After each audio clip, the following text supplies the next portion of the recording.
धन्यवाद Doon people's progressive club जिन्होंने आज ये संगोष्ठी आयोजित की है और बहुत देख के इस बात की खुशी है कि पर्यावरण को लेकर एक संवेदनशीलता आज राजधानी में, इस हिमालयी राज्य की राजधानी में उठने लगी है।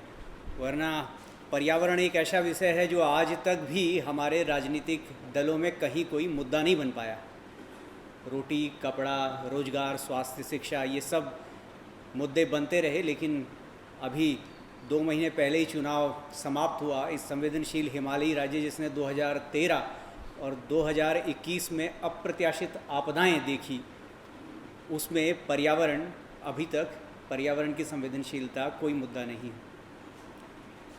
तो आज मुझे लगा कि आप सबके बीच में बड़े ही ठोस और कुछ बुनियादी अध्ययनों के साथ ये प्रेजेंटेशन रखूं, क्योंकि मुझे विषय बताया गया कि जंगल, कटते हुए जंगल और इन जंगलों से कैसे जुड़ा है हमारा अस्तित्व और क्या इसके प्रभाव और दूरगामी प्रभाव। तो मुझे लगा कि अगर हम इसको कुछ तथ्यों के साथ बुनियादी बातों को अच्छे से समझ लें तो आज जो आम तौर से जो एक काउंटर आर्ग्यूमेंट विकास के नाम पर अलग अलग ढंग से हमें झेलना पड़ता है, जैसे अभी एक बैठक में थे तो कुछ सज्जन वहाँ भी इस तरीके की बात उठा रहे थे, तो उसका हम जवाब दे पाएँ। क्योंकि वास्तव में बात इसको समझने की है कि ये विकास बनाम पर्यावरण या विकास और पर्यावरण के तालमेल का मुद्दा नहीं है।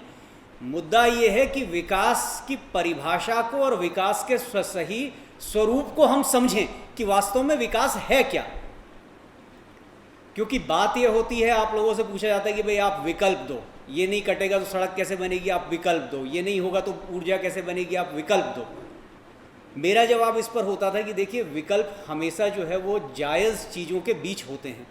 हम किसी युवा को पूछते हैं तो वो विकल्प चुनता है कि मैं डॉक्टरी की पढ़ाई करूं या वकालत में जाऊं, इंजीनियरिंग करूं या व्यवसाय करूं, पर इन सारे विकल्पों के बीच में वो ये नहीं देखता है कि या मैं डाका डालूं रोजगार के लिए।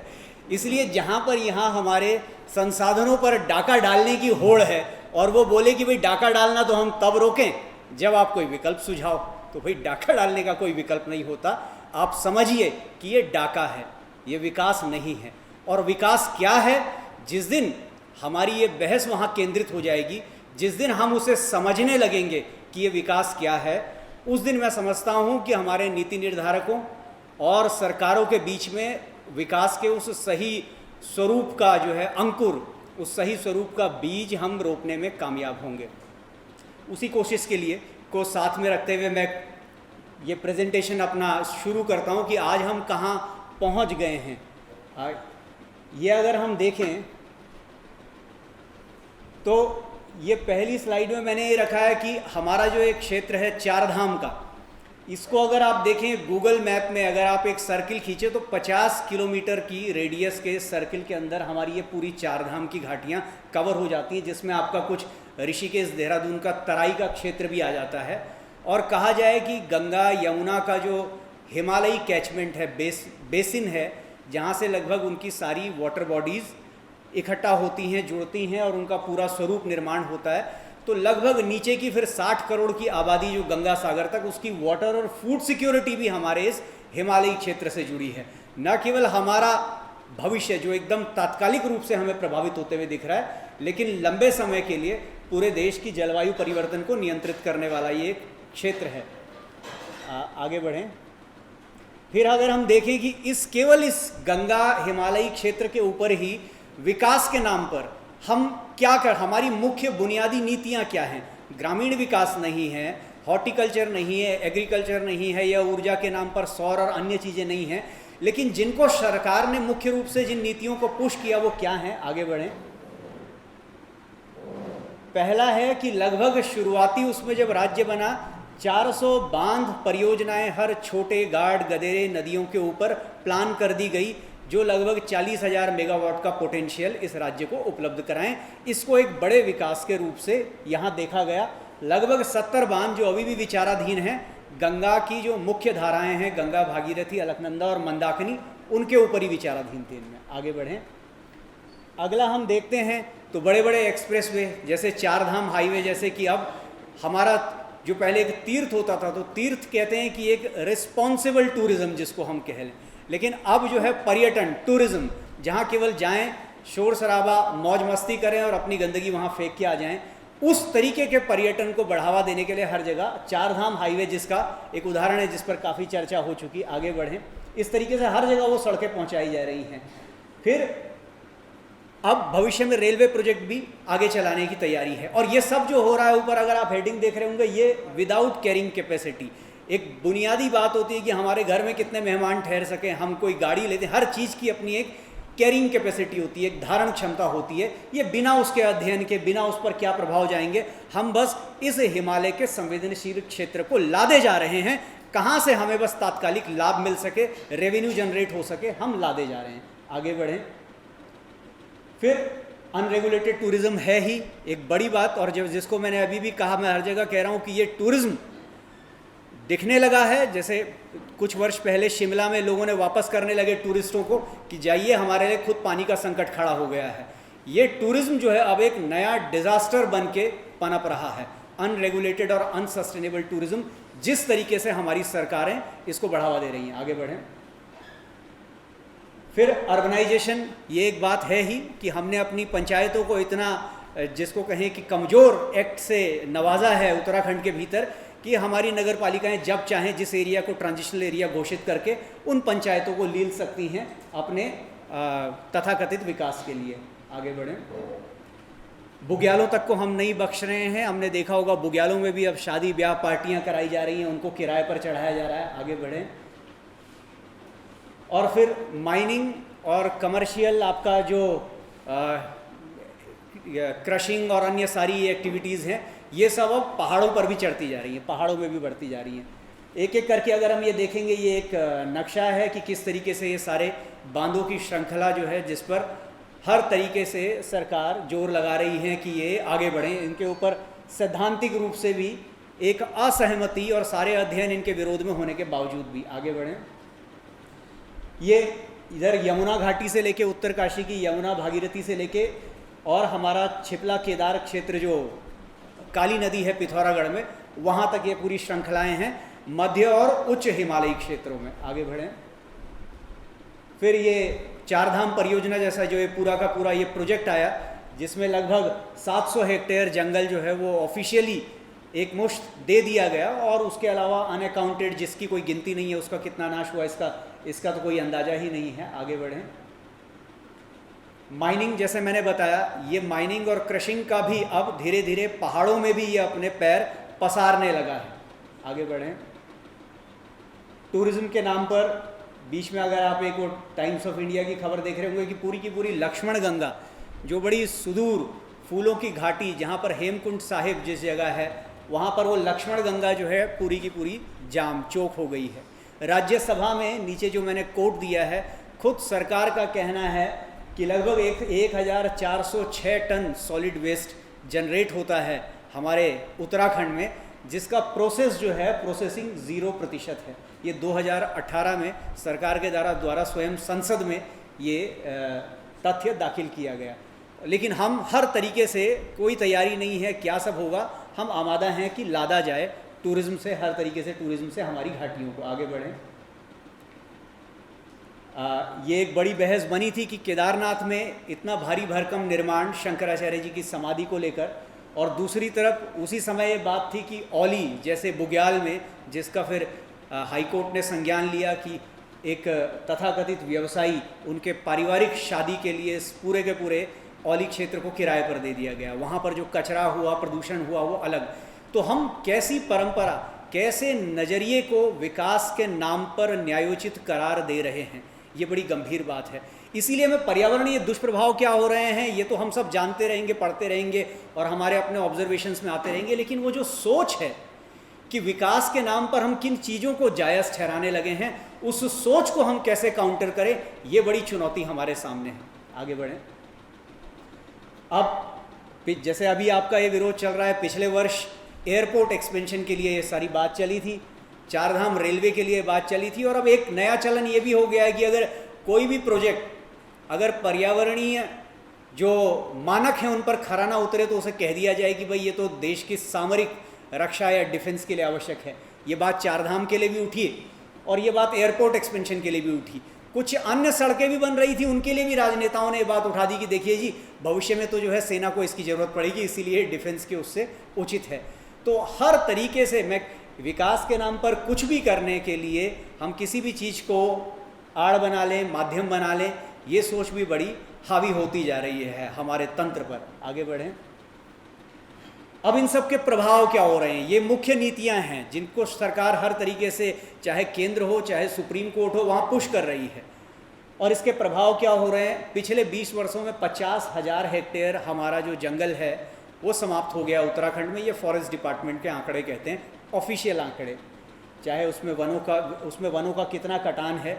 और ये फॉरेस्ट की डेफिनेशन भी, एक जो हम पेड़ कह रहे हैं, वो पेड़ जो अभी भी गिनती में आ रहे हैं वो 30 सेंटीमीटर जो सर्क्यूमफेरेंस है उससे ऊपर के पेड़ों को गिनती में लाया जाता है।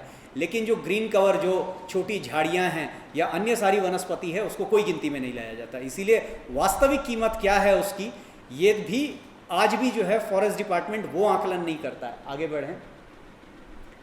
नदियों की हालत देखें, जहाँ पर बांधों में कि झील में या तो तब्दील हो गई है या सुरंगों में नदियाँ चली गई हैं, वो रिवर का जो इकोसिस्टम है, उसका पारिस्थितिकी तंत्र, ये हर जगह ऊपर आपको दिखेगा। टिहरी, मनेरी, तमाम जगह जहाँ पर भी ये बांध बने हैं। आगे बढ़ें।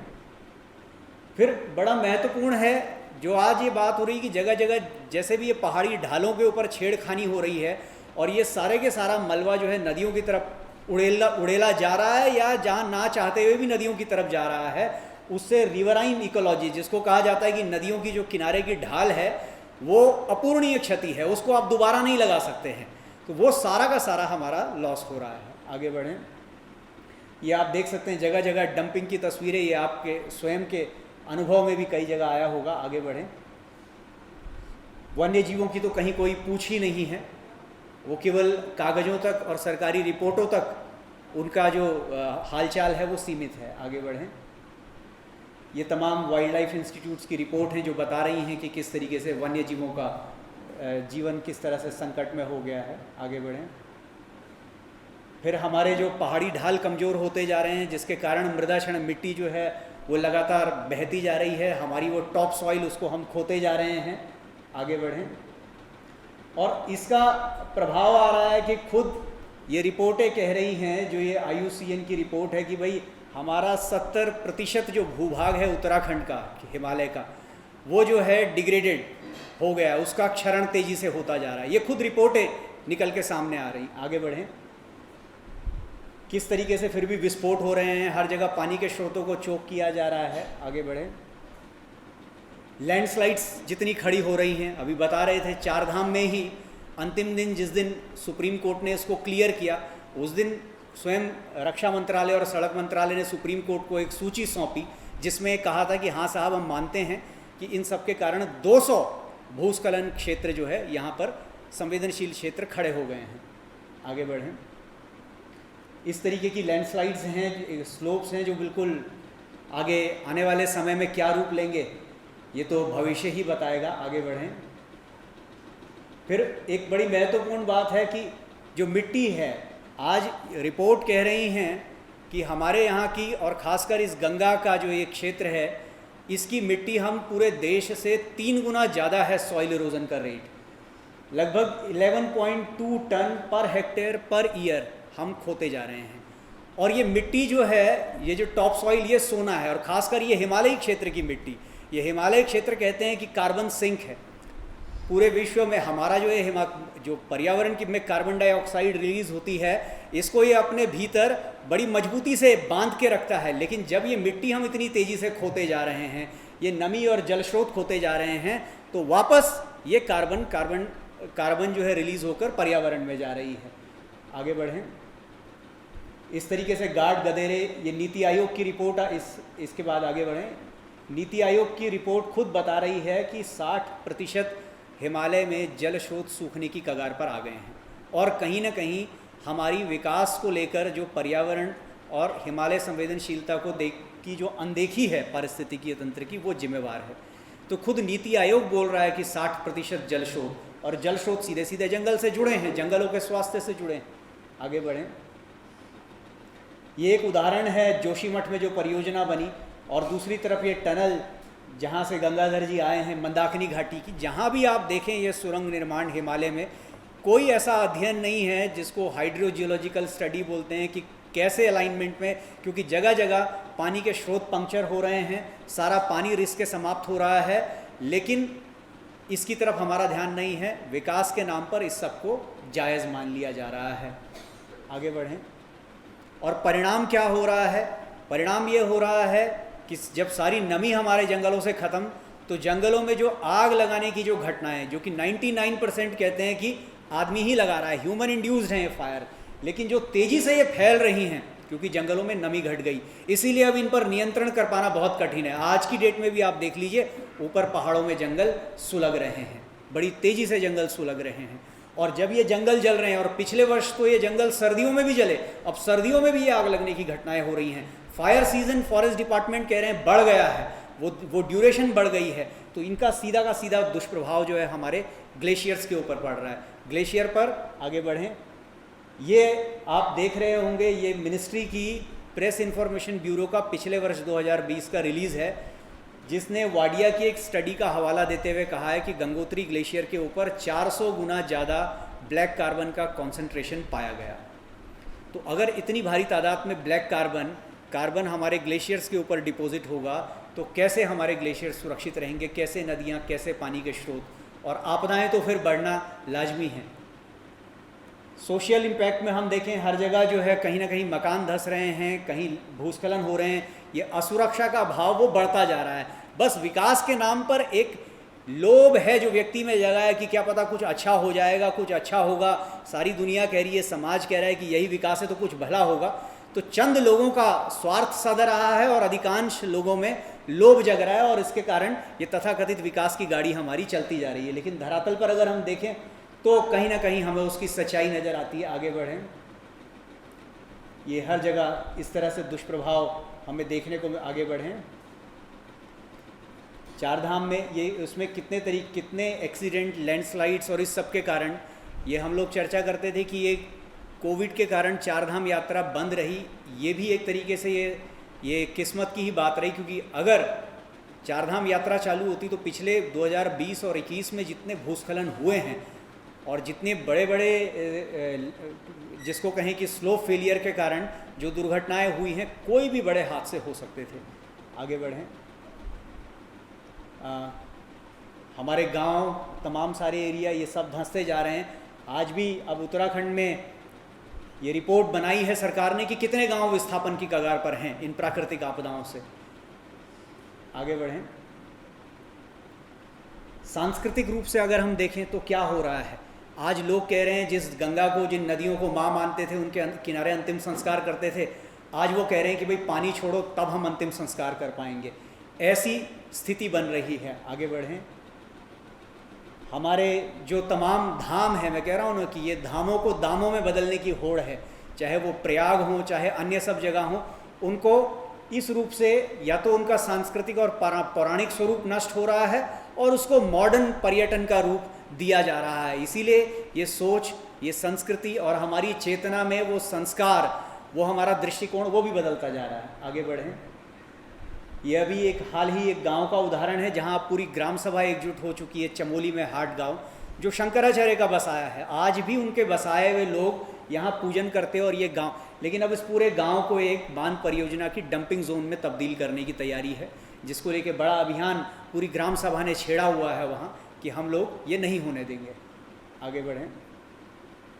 फिर हो क्या रहा है कि आदमी मजबूर हो रहा है इस तरीके के विकास के आगे, क्योंकि जैसी हम लोगों की चर्चा रही थी कि पहाड़ के में विकास का स्वरूप क्या हो, तो वो स्वरूप जब दिख नहीं रहा है और विकास का ये मैदानी और जिसको कहें वेस्टर्न मॉडल ही हावी है, तो हमारा आदमी भी ये देखता है कि सब कुछ बेच बाच के देहरादून में मकान बना लो या कहीं मैदानी इलाके में बस लो, और हमारे जो पहाड़ के क्षेत्र हैं वहाँ सारे के सारा नीचे भूमाफियाओं का कब्जा होता जा रहा है। वहाँ के सारे संसाधनों को वो बैठकर कब्जा रहे हैं और हमारे लोग आज वहाँ पर केवल उनके जिसको कहें कि दास के रूप में बन के रह गए हैं, उन संसाधन और वो सुविधाओं को प्रोवाइड। ऐसी कई रिपोर्टें अब आपको देखने को मिलेंगी। आगे चलें।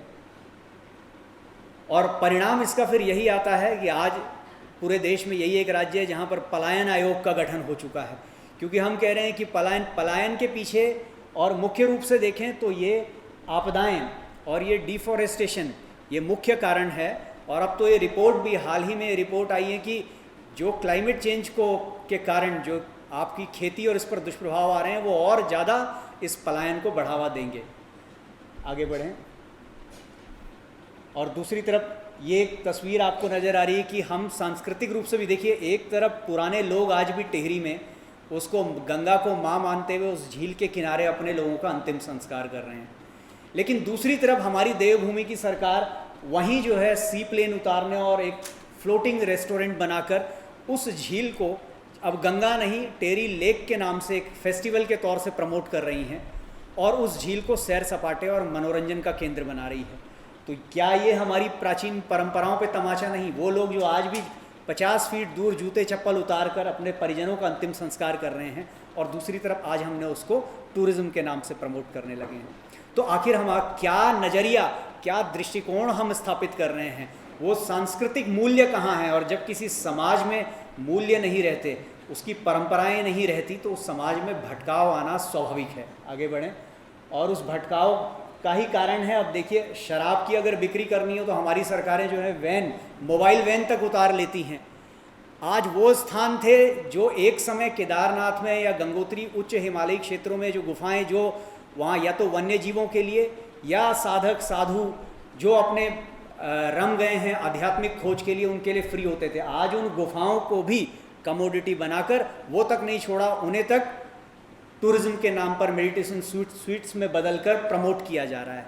तो कोई भी चीज़, केदारनाथ के मंदिर के ऊपर आज हम लेज़र शो दिखा रहे हैं, वो प्राचीन, तो कोई चीज़ जिसको कहें कि आज पावन नहीं रही, पवित्र नहीं रही, सैक्रोसेंट नहीं रही, बल्कि हम उसके नाम पर उस पावनता का भी व्यवसाय करने लगे हैं, हमने उसको भी व्यावसायिक बना दिया।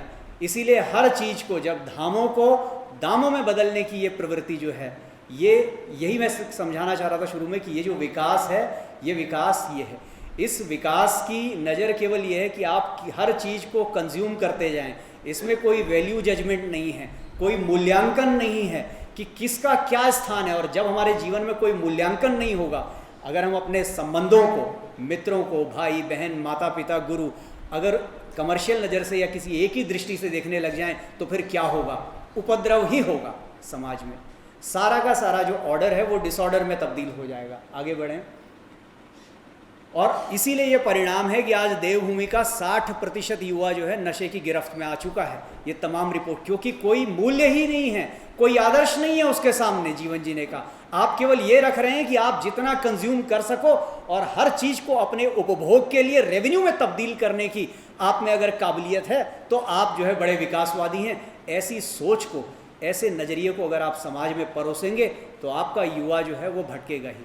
इसीलिए 60% युवा, मैं कहना चाहूँगा, अगर नशे की गिरफ्त में है तो कहीं ना कहीं हमारी नीतियाँ, हमारा राजनीतिक नेतृत्व और हमारे तथाकथित जो सामाजिक तबका है जो इसमें अपना पहल रखता है वो सीधे तौर से जिम्मेवार है। आगे बढ़ें। तो और दूसरा कॉन्सिक्वेंस, परिणाम जो हो रहा है वो प्रकृति। एक तो हमारी प्रकृति के साथ हमने पूरा संतुलन बिगाड़ दिया और उस संतुलन को बिगड़ते बिगड़ते मानव की प्रवृत्ति का भी संतुलन बिगड़ गया। और जब प्रकृति और प्रवृत्ति दोनों बिगड़ती है तो फिर प्रकृति की लीला होती है और ये सारा विनाश होता है। संस्कृत में हमारे शास्त्रों में एक उक्ति भी है कि अपूज्याम यत्र पूज्यन्ते पूज्यानाम तु व्यतिक्रमा। जब अपूज्य जो है वो, उसको हम पूजन करने लग जाएं, वो हमारे लिए मान्य हो जाए, और जो मान्यकारी जो गुणवान है उसका हम तिरस्कार करने लग जाएं, तब वहाँ त्रीणि तत्र भविष्यन्ति, वहाँ 3 चीज़ें घटित होती हैं। दुर्भिक्षम मरणम भयम। दुर्भिक्ष, मरण और भय।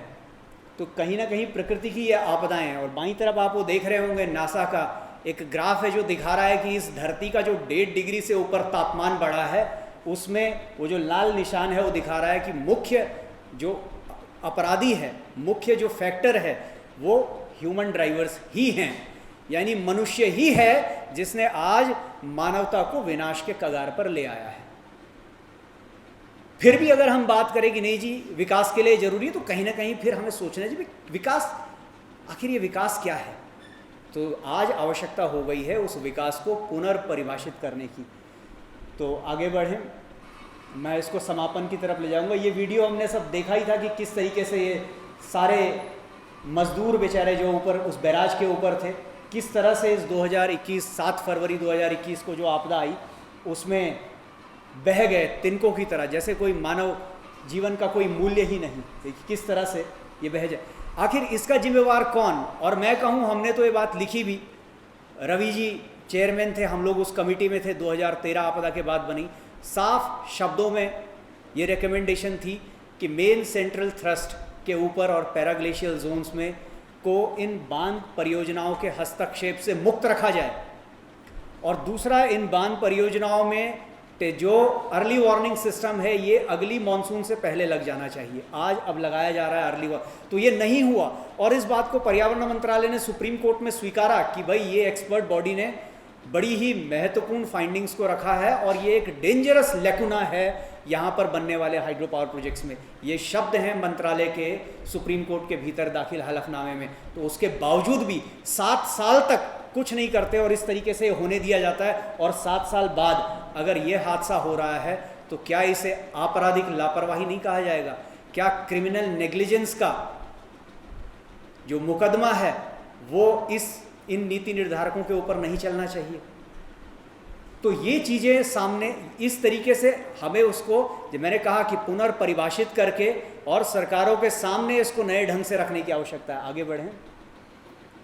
ये पूरा का पूरा दशक ही, जैसे बताया कि 2013 के बाद 12-13 के बाद और 2021 तक ये उत्तराखंड का जो ये पूरा का पूरा क्षेत्र है ये प्रमाणित कर रहा है कि क्लाइमेट चेंज अब एक जीवंत और एकदम सामने जीवंत विभीषिका के रूप में खड़ा है। 2021 में आया और अक्टूबर में जब सर्दियां शुरू होनी है तो कुमाऊं में भारी बरसात का हमें जो है तांडव देखना पड़ा। तो ये दिखा रहा है। आगे बढ़ें। तमाम ये सारी बातें, ऐसा नहीं संसद में भी उठी, सारी बातें बड़ी गंभीरता से इस बात को लेकर ये संज्ञान रखा गया कि ये सारा सब हिमालय में बड़ा गलत हो रहा है, लेकिन धरातल पर कुछ भी उतर नहीं पाया। आगे बढ़ें। ये रिपोर्टें सारी कही गई, नहीं उसको रहने दें, आगे बढ़ लें, स्केप कर। ये तमाम रिपोर्ट हैं जो कह रही हैं कि ये विकास नीति और कुछ नहीं है, ये डिज़ास्टर की रेसिपी हैं।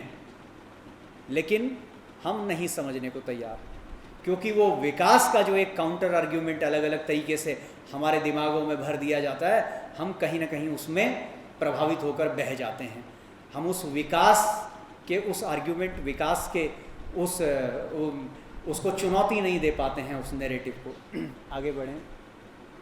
सुप्रीम कोर्ट में जैसे मैंने बताया ये दाखिल हैं हलफनामे जो कह रहे हैं कि ये अपूरणीय क्षति है और ये बांध परियोजनाओं ने इसको एग्रेवेट किया है। ये खुद मंत्रालय का हलफनामा है जो ये दर्शा रहा है। आगे बढ़ें।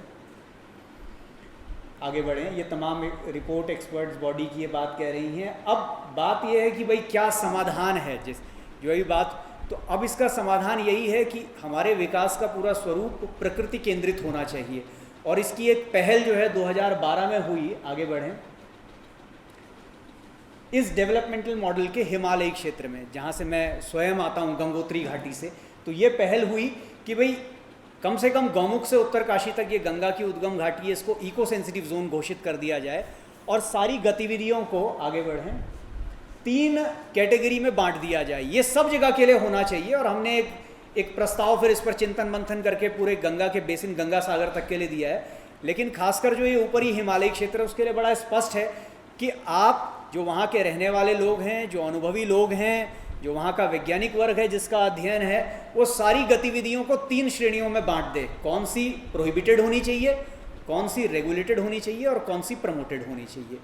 और उसके ऊपर एक सिद्धांत दे दे कि भाई ये सब भी इसके ऊपर, जिसको आज कह रहे हैं कैरिंग कैपेसिटी का या स्ट्रेटेजिक इन्वायरमेंटल एनालिसिस का, ये जो एक आइडिया प्लानिंग कमीशन ने 2010 में दिया था, उसके तहत ये सारी गतिविधियाँ नियंत्रित हों। तो इन गतिविधियों के आधार पर हर जगह के मास्टर प्लान बनाए जा सकते हैं। यहाँ का भी मास्टर प्लान अभी पेंडिंग है जिसके ऊपर कार्य चल रहा है। केंद्र और सुप्रीम कोर्ट इसके ऊपर कुछ संवेदनशील हुआ है। आगे बढ़ें। और हम अगर ये बातें हो जाती हैं तो भविष्य में हम लोग एक मॉडल दे पाएंगे सही विकास का मॉडल जो पूरे हिमालय में रेप्लिकेट हो सकता है। तो ऐसा एक प्रयास भागीरथी इको सेंसिटिव जोन से लेकर हमारा है कि वहाँ पर एक सफल मॉडल अगर दिया जाए तो वो पूरे हिमालय में फिर फैलाया जा सके। आगे बढ़ें। और यही जो है आगे की राह है कि अगर हिमालय में अगर आपको संरक्षण करना है जल स्रोतों का, ग्रीन कवर और वनों का, तो ग्लेशियर लाइन से 100-150 किलोमीटर नीचे तक के आपके ग्रीन कवर को आपको बचाना होगा, क्योंकि वही ग्रीन कवर है जो आपके ग्लेशियर्स के लिए बफर का काम कर रहा है। वही ग्रीन कवर है जहाँ से सारे जल स्रोतों का उद्गम है, सारी जलधाराएं निकल रही हैं और आपकी वाटर और फूड सिक्योरिटी आपके 60 करोड़ की जो आबादी है गंगा सागर तक उसकी बची रहेगी। अगर ये रहेगा तो आपका भविष्य भी सुरक्षित रहेगा। तो इन सब, और अब देहरादून का क्षेत्र या ऋषिकेश, हरिद्वार, ये जो तराई का क्षेत्र है सब इसमें जुड़ जाता है।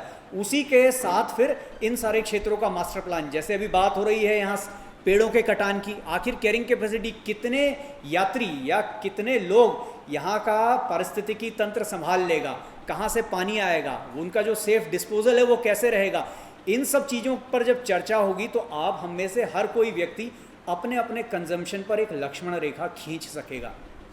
वरना आज तो ऐसे ऐसे महानुभाव हैं कि दिसंबर और जनवरी के महीने में अगर उन्हें रात को 10 मिनट की स्विमिंग करनी पड़े और उनको इच्छा होती है तो वो 2 घंटे अपना पूरा पहले स्विमिंग पूल जो है वो गर्म करते हैं ताकि वो पानी गर्म हो, ताकि हम उसमें 10 मिनट स्विमिंग कर सकें। तो अगर इस तरीके से हमारे उपभोग की लालसा बढ़ती रहेगी और उसके ऊपर कोई नियंत्रण नहीं रहेगा तो उसका खामियाजा हमारी प्रकृति, पर्यावरण और उसको उठाना ही पड़ेगा। तो जब ये चर्चाएं हमारे बीच में शुरू होंगी तो कहीं ना कहीं उस लक्ष्मण रेखा को हम खींच पाएंगे हर रूप से, और आज उस लक्ष्मण रेखा की बहुत बड़ी दरकार है। इसलिए इस विकास की नई परिभाषा पर चिंतन मंथन के साथ उस लक्ष्मण रेखा को हम हर जगह तय कर पाएँ, इसी शुभकामना के साथ, इसी आशा और प्रयास के साथ मैं आप सभी लोगों का धन्यवाद करता हूँ। बहुत बहुत धन्यवाद। ये जो बताते हुए लास्ट स्लाइड जो ये मैंने दिखाई है, इसमें आप देखिए महाकवि कालिदास 5वीं-6वीं शताब्दी में हुए थे। उन्होंने तब कह दिया था, जिसमें ये श्लोक है, अस्युत्तरस्याम दिशि देवतात्मा हिमालयो नाम नगादि राजा, जिन्होंने कहा कि ये हिमालय कैसे स्थित है, ये हिमालय ऐसे ही स्थित है जैसे पूरी पृथ्वी का मानदंड, रीढ़ की हड्डी। और आज मतलब अगर हिमालय में कुछ थोड़ा सा परिवर्तन या कुछ गड़बड़ होती है तो कहीं ना कहीं पूरे विश्व का पर्यावरण, पूरे विश्व का संतुलन वो खतरे में आएगा। और आज वैज्ञानिक भी इसको स्वीकार रहे हैं और इसीलिए हिमालय के पारिस्थितिकी तंत्र को बचाना और उसके संरक्षण को लेकर सभी चिंतित हैं। धन्यवाद।